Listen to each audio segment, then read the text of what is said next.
ఈమెవరు అని మా గురించి మాట్లాడుతూ ఉన్నారంటే మరి ఆయన ప్రోత్సాహం ఇస్తున్న ఎవరు కూడా ప్రజలు ఆలోచించుకోవాలి. ఇవాళ నల్గొండ జిల్లాలో ఒక సీటు కూడా రాలేదు.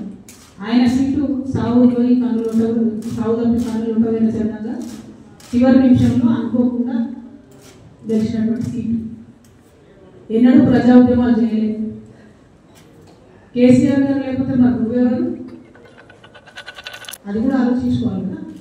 కేసీఆర్ గారు లేకపోతే టీఆర్ఎస్ పార్టీలో ఉన్న ఏ నాయకుడైనా ఎవరు ప్రజలకు మనందరికీ పరిచయం చేసింది కేసీఆర్ గారు కదా. మనలో మనం కన్ఫ్యూజన్ ఉన్నప్పుడు ఇష్టం వచ్చినట్టు మాట్లాడుకోవచ్చా? ఈ లిల్లీపుట్ నాయకుడు మాట్లాడగానే ఇంకో చిన్న పిల్లగాడు తినగాక మనం మా పార్టీలోకి వచ్చిన వాళ్ళు కూడా ఎటువంటి మాట్లాడారు. అసలు ఎవరు మీరు? మీకు తెలంగాణ ఉద్యమంతో సంబంధం ఏంటి? బీఆర్ఎస్ అధికారంలోకి వచ్చినాక బీఆర్ఎస్లోకి వచ్చి పదవులు ఉంది ఉల్టా నా మీదనే మాట్లాడతారు. మేము ఉద్యమం చేసిందే మీకు కదా. చిన్న పిల్లగాని చిన్న పిల్లగా నచ్చాలి.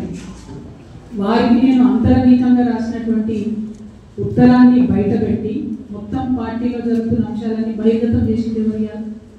ఆ అంశాలన్నీ బహిర్గతం చేసి నన్ను మాట్లాడడానికి ఫోర్స్ చేసి ఇప్పుడు మళ్ళీ దాని చుట్టూ ఇట్లాంటి డ్రామాలు ఆడుతున్నటువంటి వాళ్ళు ఎవరు? ప్రజలకు కూడా తెలుస్తుంది తప్పకుండా.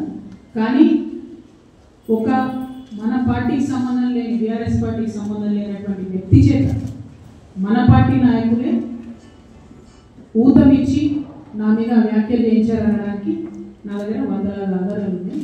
ఖచ్చితంగా టైం వచ్చినప్పుడు బయటపడుతుంది, ప్రజలు కూడా అర్థమవుతుంది. అయితే ఇంపార్టెంట్ ఇష్యూ ఇక్కడ బీసీల ఇష్యూ. దయచేసి రేపటి నుంచి ఖచ్చితంగా 72 గంటలు దీక్ష చేయాలనేటటువంటి ఉక్కు సంకల్పంతో మేమందరం ఉన్నాం.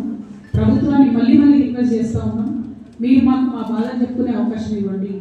మీరు కాంగ్రెస్ అంటే బీజేపీ, బీజేపీ అంటే కాంగ్రెస్ అని తూకింత అని చెప్పి బీసీలను అన్యాయం చేసే ప్రయత్నం దయచేసి చేయకండి. మాకు 72 గంటలు